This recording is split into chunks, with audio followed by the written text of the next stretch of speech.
Hi guys.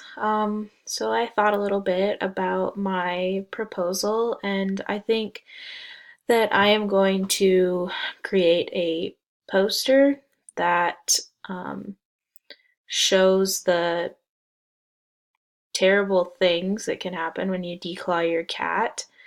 Um, One of the writings that I used actually for our first project in this class was a scientific experiment on the effects of declawing a cat and how it can really affect their emotional and like just their behavior in general.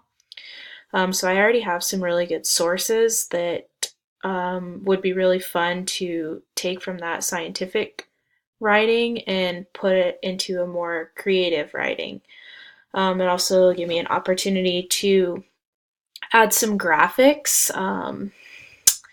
I definitely think I can come up with some pretty powerful graphics. I use a lot of powerful and actually kind of graphic in a way language in that particular paper that would be really powerful in a picture format or some sort of like chart or something like that. So I just kind of plan on maybe taking that paper that I already have written and just transforming it into a nice poster that, could be used by maybe shelters or people that are all other advocates of not declawing cats. So, yeah, that's my plan.